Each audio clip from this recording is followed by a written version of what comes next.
Hi, Saverio. Thank you so Hi. much for taking the time to chat with me and for being part of the OICAN Corner, where we put the spotlight on Canadians who bring diverse perspectives that are either relatable or stop and make us think about something in another way. So thank you for joining us. Thank You you for and I, having me. yeah, thanks. You and I have a unique connection. We go way, Yeah. way back. I can say that I've known you since you were a baby. Yep. You might not have any memory of that first time that my mom and I came over to your home and met with you and your family. Actually, I do remember that. Yes. Amazing. I remember your family just being so warm and welcoming. It was so nice to meet you guys. And here we are all these years later. We've kept in contact with each other. We have some mutual friends who also have OI and other disabilities. So I want to know from you, how important do you think it is to have had connections with others who have OI growing up? I found it very helpful. My parents, when they found out that I had OI, they didn't know anything at all. They found out after I was born that I had OI, so Like, they weren't able to get ready or prepared to, you know, deal with that situation, right? So yeah, when yourself and your mom came around and we got to meet you guys, it was like a little family like that we were able to share like information or like stuff like that and what to expect and whatnot. So it helped out, right? hmm, It's a good community, to yeah. have. I wish I remember, how it was that we actually did get connected. I imagine it was somebody else in the OI community that did That I'm connect. not sure. I have to ask my mom actually. I'm gonna ask her. But it definitely is so valuable, and I'm also appreciative of knowing you and others in Canada and even around the world too, that have OI. And I know there's a number of opportunities that I only found out about because of my friends who have OI. And it's kind of that saying that knowledge is power, and being able to share with each other the cool things that we're doing, I think, is so valuable. And you Yeah. are doing something that I think is pretty awesome and that I think people would be interested in learning more about. You are a very good power wheelchair hockey player. I think initially people probably hear, oh, why? Breakable bones, hockey. How does this all go together?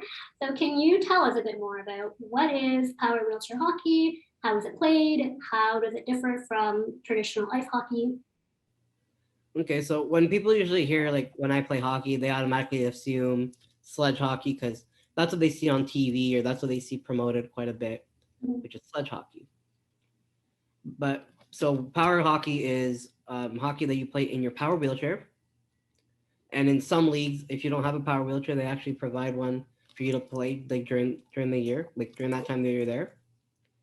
So power wheelchair hockey, I've been playing for 19 years now. Wow, I didn't even realize it's been that long. Yeah, it's been that long. Nice, nice. And Cool. at first, I I thought I wasn't going to play because like my parents growing up when they heard hockey, like I wanted to play hockey, they're like, You're gonna get hurt, no chance. You're not playing hockey." Mm. But lucky for me, when I went to go register, because they're like, "Okay, we'll give you the benefit of the doubt. We'll go to the registration. We'll see what's going on." We get there, we see these young kids, much bigger than myself, in power chairs, zipping around, flying everywhere, and my parents are automatically we'll, I we'll like that. we'll just think you're gonna sign up, but you're not gonna sign up. This is when I was 10 years old. so we got there, and my eyes were just like, wow, like this is amazing. I want to try this. My mom looks at me. She's like, "Do you really want to do this?" I'm like, "Yes, I do."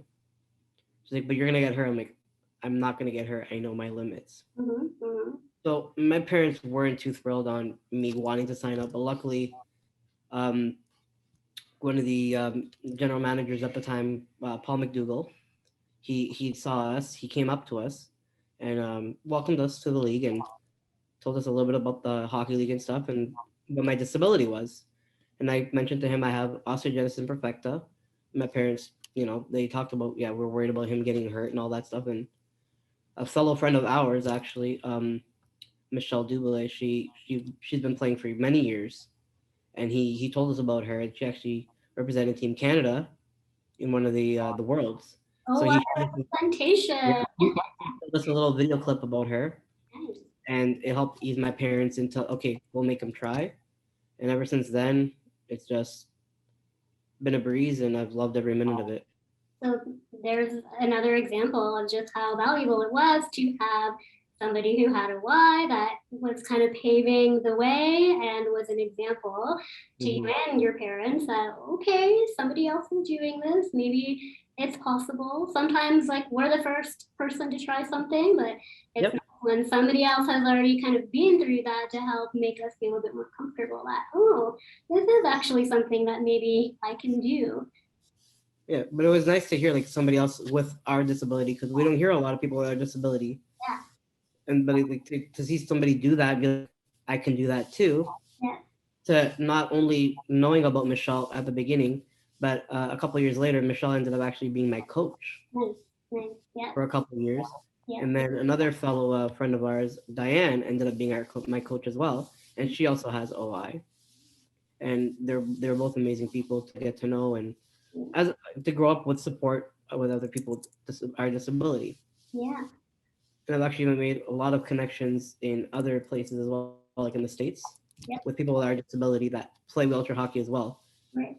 which is nice to know. So it's actually not uncommon then for people with OI to be involved in this sport. It's not. Awesome. What are some of the highlights and accomplishments that you've achieved with? Um, Recently I got to, like, I was invited to the Team Canada tryouts for the Worlds this year. This is our Team Canada Power Hockey. I like it. So I got invited to that. Um, Unfortunately, I wasn't selected because in World Hockey, it's a different level of play than in our house leagues or in our North American tournaments. So our North American tournaments, we rank people from level 1 to level 4, and level 1s are the strongest, and level 4s are the people that have, like, let's say muscular dystrophy and whatnot, like that, are limited to their mobility. Okay. And so the ranking system, the way it works is you're only allowed to have one level 1 on the ground, like on the floor, Yep. and then you can have 2 or 3 level 2s and 2 or 3 level 3s. Yep. I understand. Sorry, there's not 4 ranks. There's 3 ranks. My Okay. apologies.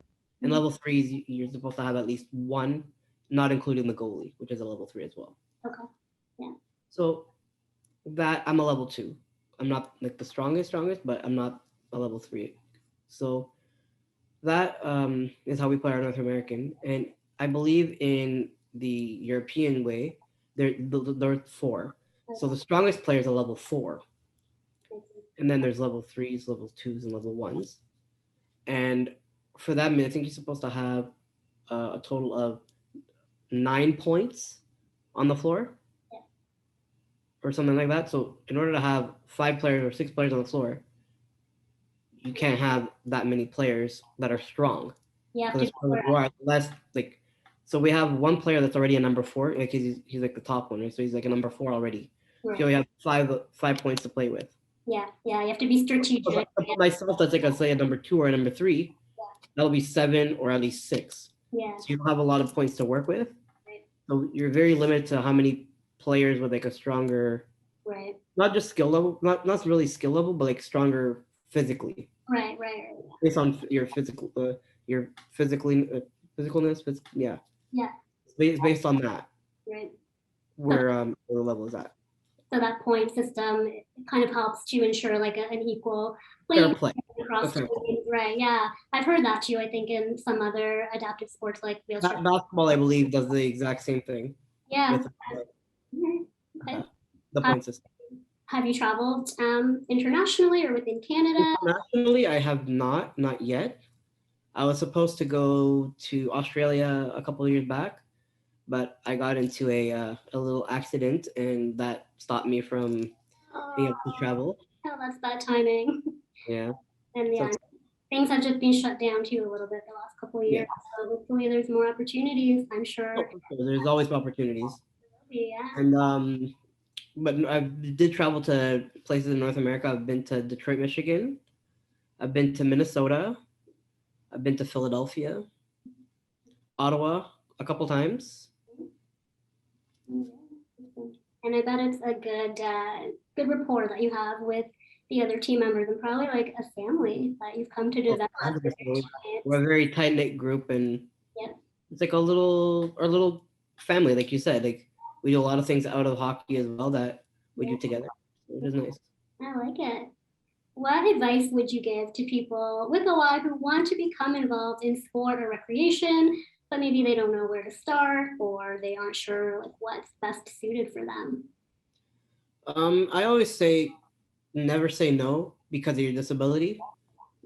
Go try it out or go look and see if you can do it. Like test the waters because I find that if you just say no automatically, you're gonna let yourself down and you're gonna be like, I should have tried it. Yeah, yeah.